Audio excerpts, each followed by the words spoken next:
La revista Luis Paulino Vargas, economista, y también el economista Daniel Sucher para conversar justamente sobre este tema. Jennifer. Así es, muy buenos días a ambos y gracias por la compañía. Prácticamente 2 meses desde que se anuncian las medidas, ¿cuál ha sido el resultado, verdad? ¿Qué cambios se han notado para bien? ¿Qué cambios se han notado para mal o sigue igual? Se dice que sectores como agrícola, por ejemplo, es uno de los que están pues afectados, igual siguen como en recesión. La mesa de ustedes, adelante, queremos escucharlos y pues escuchar ese análisis desde la parte económica. Por favor. Don Luis Paulino. Gracias. Bueno, a mí me parece que las medidas que se han anunciado, vamos a ver, en primera instancia hay que resaltar un detalle. Pareciera que el gobierno ha optado por echarle la carga de este asunto, echarle el churuco de este asunto al Banco Central, y el Banco Central ha tenido que echárselo un poco al hombro y se han tomado varias medidas desde el Banco Central, rebajaron el encaje mínimo legal, han estado tratando de hacer que las tasas de interés disminuyan y hay toda una, digamos, estrategia publicitaria, una ofensiva publicitaria tratando de atraer a la gente para que tome créditos, fundamentalmente créditos de vivienda y créditos de consumo, o sea, para que las familias se endeuden para consumir o para vivienda.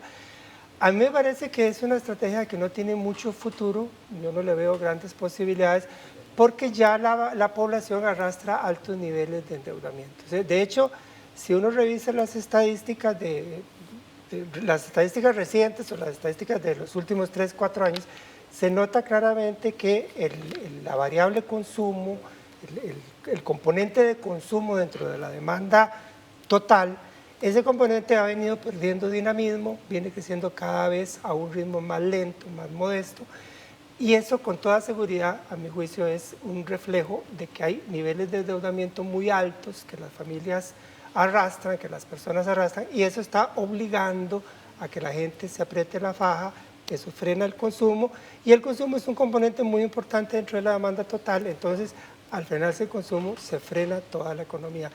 Y yo no le vería grandes posibilidades a una reactivación económica por la vía de incentivar a la gente a que se endeude para consumo y para vivienda, porque ya la gente arrastra altos niveles de consumo. Entonces, por ahí yo no le veo futuro.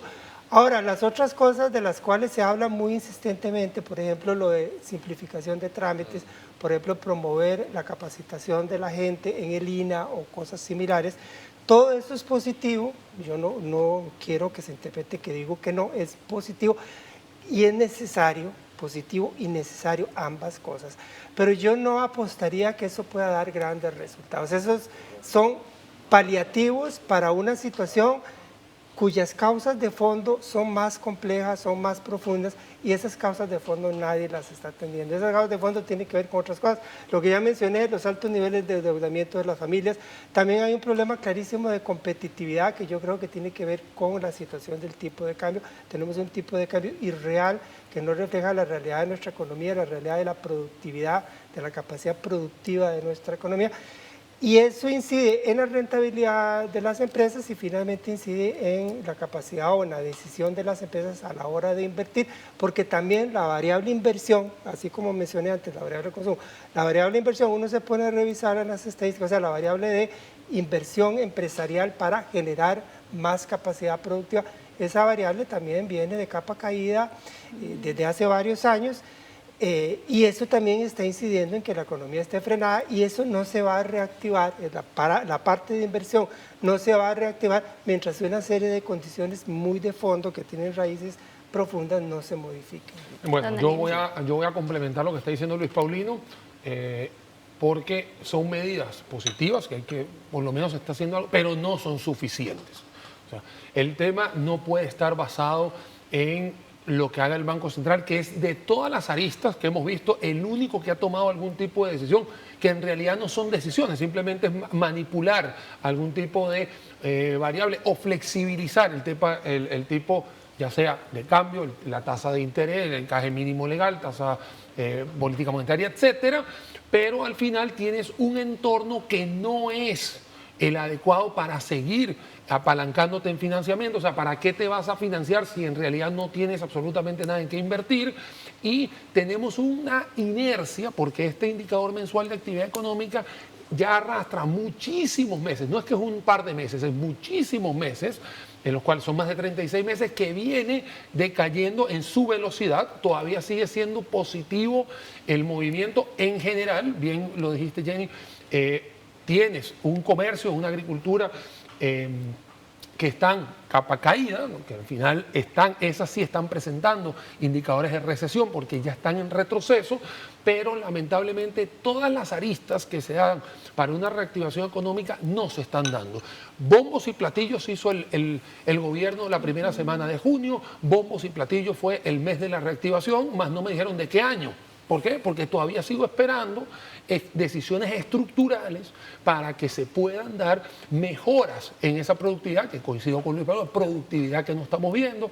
Hoy totalmente no hay explicación alguna en que un país donde no se estén tomando decisiones, el tipo de cambio va hacia la baja. O sea, es increíble, ¿no? O sea, cuando pasan estas cosas, el tipo de cambio al contrario sube, ¿no? Y ese es el único país donde baja, y tienes razones por las cuales deberías estar tomando decisiones, y lamentablemente el gobierno, con ejecutivo y legislativo, porque no puedo echarle la responsabilidad solo a uno, es a ambos, los cuales están perdiendo el tiempo en vez de tomar decisiones que se tienen que tomar para reactivar la economía, porque en realidad eso es la prioridad hoy. No es estar haciendo otro tipo de leyes o discutiendo otras cosas, es eso, porque eso sí le cae a todos por igual, es como la lluvia. Eso no hay forma alguna de que la economía de Costa Rica no le caiga a todos por igual, a todos nos cae por igual, y eso es la prioridad. Si estas son buenas medidas paliativas, como ustedes lo han asegurado, ¿cuáles podrían ser esos cambios que realmente necesita Costa Rica para poder paliar la situación económica y poder pues salir adelante, ¿verdad? Reactivar. ¿Qué cambio realmente y estructurado necesita el país de parte tanto del gobierno como pues también del Banco Central y demás? O no nos estamos adelantando mucho, tal vez siendo muy apresurados, diciendo que ya se tiene que dar la reactivación económica. Sabemos que las expectativas que dio el Banco Central son menores de crecimiento de la economía. ¿No deberíamos dar tal vez un poco más de tiempo a que estas medidas funcionen? No, o sea, no, y rotundo, y aquí la economía no puede esperar. O sea, aquí las decisiones, el problema que está sucediendo es que el gobierno hoy está dando mensajes totalmente ambiguos de tomas de decisiones. Mucha gente sabe que este año era la implementación de este plan fiscal, el cual hoy estamos prácticamente ya después del Ecuador, de agosto del Ecuador del año, y no hay implementación del plan fiscal. Parece un desorden lo que tenemos acá. Lamentablemente dentro del Ejecutivo vemos gente que se lleva a la contraria entre ellos mismos, y el mensaje que se está dando es totalmente de desorden. Y lamentablemente cuando tú ves que el líder del barco tiene un desorden, jamás el barco va a llegar a un destino como debe ser, a la velocidad que se necesita. Vuelvo a repetir, la economía nos cae para todos, y la reactivación tiene que ser de forma tal de que hoy se tomen medidas, ¿no? Ya sea de competitividad, ya sea de quitar sectores productivos, ya sea de bajar algunos indicadores tanto de gasolina como electricidad. Hay datos que se tienen que hacer para que se vuelva mucho más competitiva la economía del país, para que el producto final sea, por supuesto, mucho más atractivo, porque al final lo que necesitamos es que la gente tenga mayor poder adquisitivo, porque la economía necesita dar vuelta, y la vuelta se tiene que dar con efectivo en las manos, si no, no hay. Y también hay que tiene que ver con esto que decía César también. La política monetaria, o sea, esa política que se aplica a través de las medidas del Banco Central, usualmente es una política que actúa con lentitud. En el mejor de los casos, aunque tenga un efecto positivo, es un efecto que se traslada en el tiempo, que se hace sentir con bastante demora. Y yo ahí coincido con Daniel de que esto no debería ser para dentro de 3 años. La reactivación es un asunto de corto plazo. Y eso en Costa Rica ha sido dificilísimo que se entienda. La clase política no ha querido entenderlo. No sé, hay una especie de bloqueo ideológico que impide entender que la reactivación tiene que llevarse adelante a través de medidas que tengan efectos a corto plazo. Si no, no tiene sentido. No tiene sentido. Bueno, que hacia ahí que quiero ir ahorita. Entonces, primero hay que tener en cuenta que la política monetaria es una cosa que si actúa positivamente, suponiendo que lo hiciera, lo hará lentamente. Yo dudo mucho que lo logre, por lo que ya mencioné, de que hay altísimos niveles de endeudamiento, y lo que le están diciendo a la gente es, ok, usted está endeudadísimo, pero endeúdese más, para que consuma más, y yo creo que eso no tiene mucho futuro. Ahora, por otro lado, está la política fiscal, o sea, el manejo que se está haciendo, que se viene haciendo en relación con el problema fiscal, que efectivamente tenemos un problema fiscal serio, que es un problema que llama urgentemente a hacer cosas para resolverlo, pero a mí me parece que se puso la carreta delante de los bueyes. ¿Por qué digo que se puso la carreta delante de los bueyes? Porque optaron por enfatizar, por priorizar una política destinada a tratar de reducir el déficit fiscal a como diera lugar, y fundamentalmente reducir el déficit fiscal a través de una política restrictiva que está aplicándose tanto del lado del gasto como del lado de los ingresos a través de los aumentos de impuestos que se han empezado a aplicar. Esa política restrictiva se aplica sobre el telón de fondo de una economía que ya viene muy débil. Viene muy débil desde hace muchos años atrás, y claramente desde hace 3 años y medio para acá, casi 4 años, desde hace casi 4 años, la tendencia de la economía, después de una leve mejoría, una pequeña mejoría que hubo hacia 2015, desde finales de 2015 venimos cuesta abajo. Entonces, sobre ese telón de fondo de una economía que va cuesta abajo, cuyo dinamismo es cada vez más débil, se aplica una política fiscal restrictiva que lo que hace es debilitar más la economía.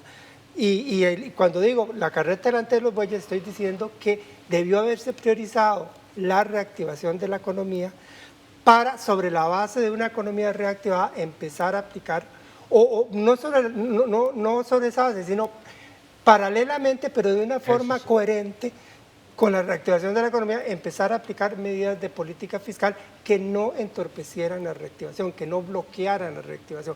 Aquí aplicaron las medidas fiscales antes de la reactivación, y esas medidas fiscales en sí mismas son un bloqueo a la posibilidad de reactivación de la economía.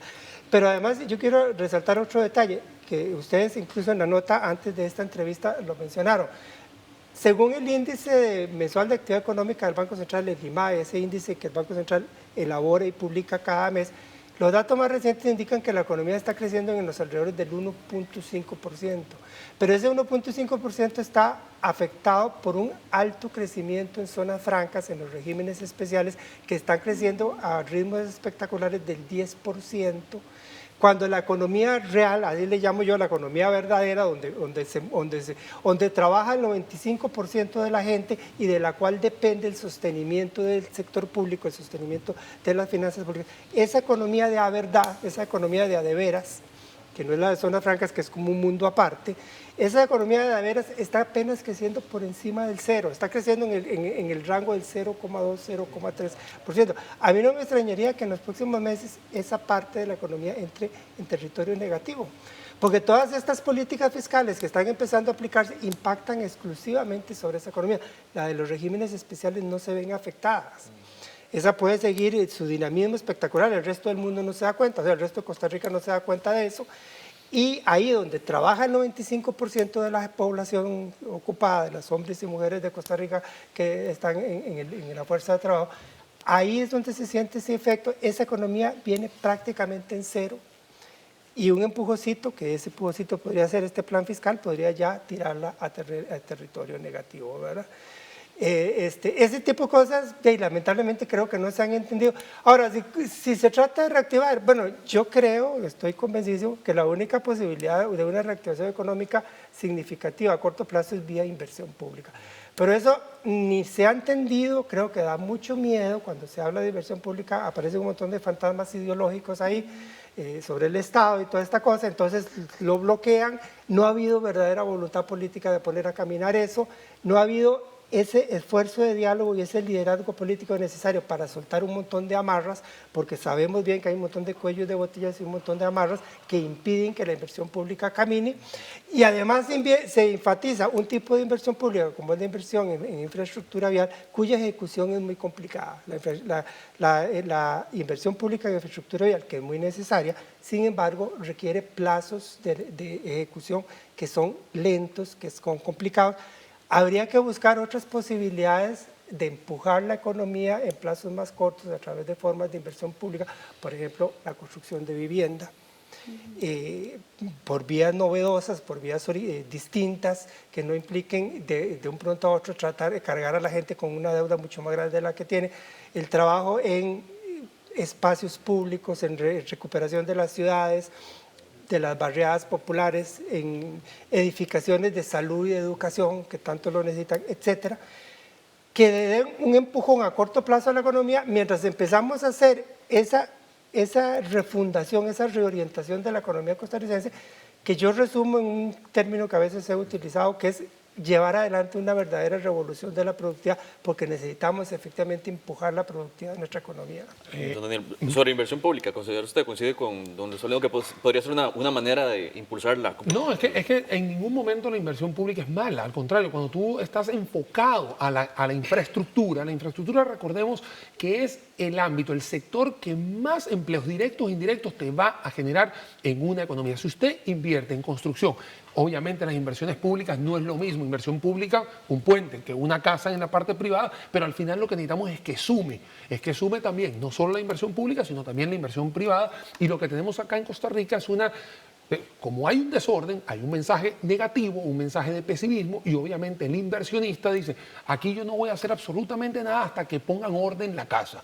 Tenemos una parte de ejecutivo y legislativo que está trancando todo esto. Yo no sé por qué, le pregunto a los españoles si sabe, porque yo de verdad no sé por qué se pierde tanto tiempo, no entiendo por qué se pierde tanto tiempo para tomar decisiones, por qué estamos entorpeciendo cada vez que alguien quiere hacer algo.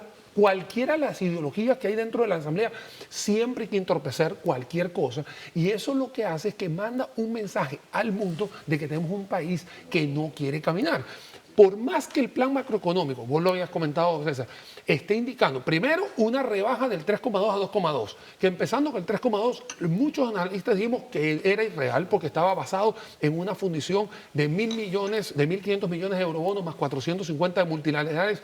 Hoy está en 2,2 y ni hay eurobonos ni hay multilaterales. La semana pasada ya nos dimos cuenta que no se van a querer, o por lo menos hay el primer indicio de no aprobar este tipo de financiamiento, que en realidad lo que está sucediendo es poderle bajar un poco a la presión de estas tasas de intereses que estamos pagando a corto plazo muy altas, y que por lo menos ahí podríamos flexibilizar un poco en este tipo de cambiar deuda cara por deuda barata. Pero lo que sí nos estamos dando cuenta es que Costa Rica hoy no está mandando el mensaje que tiene que mandar. Lamentablemente, cuando presentan el plan macroeconómico, la revisión del plan macroeconómico con un 2,2, aquí todo el mundo dijo, yo creo que algo está sucediendo, que está viendo el Banco Central, que no estamos viendo ninguno, porque aquí nadie va a creer que esto va a crecer por más del 2%. Teníamos una implementación de plan fiscal que podía mejorar las finanzas públicas de Costa Rica en cualquiera de las cuatro patas, y nos estamos dando cuenta que, uno, el norte es 6,3% del déficit fiscal cuando debería estar por lo menos por 6, que sería igual al año pasado. Dos, no hemos recolectado absolutamente nada porque la plataforma de Hacienda no sirve. Tres, porque lo están postergando para octubre, noviembre, no sirve. Tenemos leyes donde hay gente que pareciera que estamos en una constelación de diferentes planetas donde cada quien agarra la regla fiscal para aquella. Esas son noticias que, si bien es cierto, no deberían estar sucediendo, están pasando, y lamentablemente el que nos está viendo afuera, el que nos va a evaluar en la calificadora de riesgo, va a decir, mira, la verdad que Costa Rica no le veo ningún norte a mejoras a las que nosotros vimos en octubre del año pasado, las que vimos en febrero, las que vimos en junio. Lo más seguro es que ahorita vayamos a tener la misma evaluación o una degradación. Y eso sí sería nefasto para una imagen de Costa Rica que no debería estar mandando ese mensaje, que es algo plan país, ya no tiene nada que ver con las ideologías, es un plan país de poder manifestar de que Costa Rica es un buen país para poder hacer inversiones, y no solamente en esa constelación, como habla Luis Paulino, que está en la parte de la zona franca, que sí están creciendo, gracias a Dios, a 2 dígitos, pero hay una gran parte que no se nos puede olvidar, que Jenny lo dijo, están en recesión, o que estamos creciendo 0, para no poner el negativo. Ahí es donde hay que atacar las cosas, porque ese número es el que nos representa a todos. El alto endeudamiento de la población y el desempleo son dos situaciones de peso que podrían ir haciendo que la recesión siga aumentando o se dé? Sí, o sea, yo les comentaba antes, Jennifer, la variable consumo dentro de las grandes componentes de la demanda a nivel nacional, la variable consumo es la más importante de todas, es 2/3 partes del total. La variable consumo depende fundamentalmente de el salario de la gente, el empleo de la gente. Hemos pasado por un periodo ya largo en que como los salarios no mejoran, la gente recurre a la deuda. Pero al cabo de los años, al acumularse la deuda, la gente llega finalmente a un punto donde dice, bueno, tengo que apretarme la faja porque ya no soporto la deuda. Y eso es lo que hemos estado viviendo en los últimos años. El consumo ha ido perdiendo empuje a raíz de la acumulación de deuda de la gente, que es reflejo de que los salarios en el sector privado no mejoran. O sea, si uno, yo lo he hecho, yo lo he estudiado, uno ve los datos hoy y los compara con hace 8 o 9 años atrás, no ha habido ninguna mejoría en el sector privado. En el sector público efectivamente ha habido mejoría, pero ahora toda la política y todo el discurso está encaminado a que en el sector público tampoco debe haber mejoría. Que si la situación se deterioró en el sector privado, tiene que deteriorarse en el sector público. Y todo este pleito y toda esta discusión que estamos teniendo en este momento alrededor de la aplicación de la regla fiscal y que hay entidades dentro del sector público que dicen que no les aplica, y cuando dicen que no les aplica están aportando a razonamientos jurídicos también para justificar eso. Toda esta discusión tiene que ver en el fondo con que hay una decisión de la clase política costarricense de que si en el sector privado las cosas van mal, tienen que ir igual de mal en el sector público, con lo cual sería destruir lo poquito que queda de clase media de Costa Rica, que es una clase media que está en el sector público, y lo que están en el fondo es proponiendo que esa clase media que ha logrado sobrevivir empleada en el sector público desaparezca y pase a ser parte de esa clase ya empobrecida que es todo el sector privado, donde los salarios son terriblemente malos, ¿verdad? Bueno, de esa manera eso no favorece la reactivación. O sea, si realmente interesa la reactivación, tienen que tener en cuenta que la variable consumo es importante, que los salarios juegan un papel importante en esto, que por supuesto habrá que saber manejar todo el tema de los salarios para no asfixiar la economía, porque eso también puede tener otros efectos, pero no es de esta manera, no es a través de estas políticas tan draconianas de carácter restrictivo que se están aplicando que se va a lograr. Porque además, vean, estamos a punto de entrar a un nivel de deuda superior al 60% del PIB. Eso es un riesgo que podría darse a corto plazo, que es un reflejo del fracaso del plan fiscal aprobado el año pasado. Si se sobrepasa el 60% de deuda con respecto al Producto Interno Bruto, la regla fiscal va a entrar a regir en su versión más draconiana, en su versión más fuerte. Y en ese caso, incluso la inversión pública va a quedar restringida. Entonces, la última herramienta a la que podíamos haber acudido para reactivar la economía, que era la reactivación pública, incluso esa herramienta va a quedar restringida con la aplicación de la regla fiscal. Yo lo menciono esto para decir que en realidad esta clase política nos ha embarcado en una política fiscal absurda. Una política fiscal que nos está agravando los problemas en vez de crear posibilidades para superarlos. Vamos a leer un comentario que tenemos listo en nuestras redes sociales para que ustedes puedan comentarlo también. Dice Cintia Sancho: ¿cómo se va a reactivar la economía con impuestos, con trabas burocráticas, con precios elevados en materia energética y exoneraciones a elegidos? Daniel. Bueno, ahí tienes la gran pregunta de todos, ¿no? Tenemos que entender de que hay varios costos de producción que están muy caros. Tenemos una gran cantidad de productos que están protegidos. Aquí tenemos aranceles que muchos productos que están en la canasta básica hacen que se encarezca sectores protegidos hasta un 80-90% del producto. Aquí hay productos que se hacen en Costa Rica que están ubicados en Nicaragua y en Panamá al 50% del precio. Ahí tienes productos que están dentro de la canasta básica que con o sin IVA o con o sin impuestos están muchísimo más caros. Y ahí tienes un problema que puedes agarrar y puedes cortar, pero nadie quiere. Hay un lobby político en algún momento de esta vida en que nadie quiere tocar la parte protegida para poder para poder manipular los precios hacia la baja de productos que están en la canasta básica. Estamos hablando de la canasta básica, cosa que nunca en muchos de los debates estuvimos de acuerdo con el tema del impuesto de valor agregado en la canasta básica, educación y salud, pero ahora que está esta ley, que ahora que se puso, ese 1% que se va a poner en la canasta básica no es el problema. El problema es que los productos que están en la canasta básica, muchos están protegidos.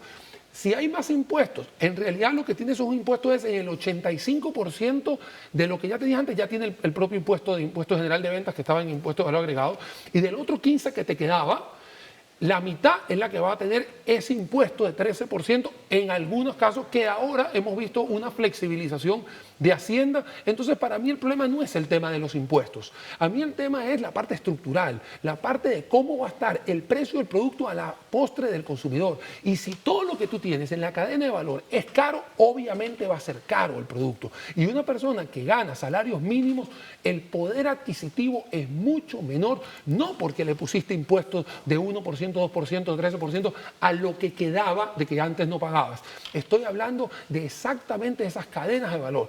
¿Es una pregunta importante la que nos hace el señor? Por supuesto, porque es la misma pregunta que estamos haciéndole al legislativo y al ejecutivo. Vuelvo a repetir, al legislativo y al ejecutivo para que tomen las decisiones de poder hacer una reactivación. Bien lo dijo Luis Paulino, y en esto coincidimos todos los analistas. Esto no es primero plan, luego vemos implementar. No, son cosas que van todas paralelas, porque la vida es paralela. Tienes que hacer cosas a la vez para que se vayan manifestando de forma rápida. Vos me preguntaste, ¿hay que esperar? Aquí no hay que esperar, esto es para ayer. Todas las decisiones se tienen que hacer rápido. Si hay participantes que tienen un punto de vista y otros que tienen otro punto de vista, que todos son válidos, esto no es esperar cada 15 días para reunirse. No, hay que hacer encerronas rápido, porque en la época de vacas gordas todo está bien, pero hoy no estamos en vacas gordas, hoy estás en vacas flacas, donde tienes que tomar decisiones. Hay un umbral ideológico en el país que cada quien tiene su versión, cada quien tiene su argumento, pero no es que hay que esperar. Hay que hacer las cosas rápido porque lo tienes que hacer. O sea, si no lo haces, se nos va a ir el año, porque prácticamente ya estamos final de año, y no vamos a hacer nada. Y vuelvo a repetir, junio era el mes de la reactivación económica, más no dijeron de qué año. Bien, se nos fue el tiempo. Muchísimas gracias, Daniel Suchar y Luis Paulino Vargas. Muchísimas gracias, Gracias a ustedes. Buenos días. Buenos días.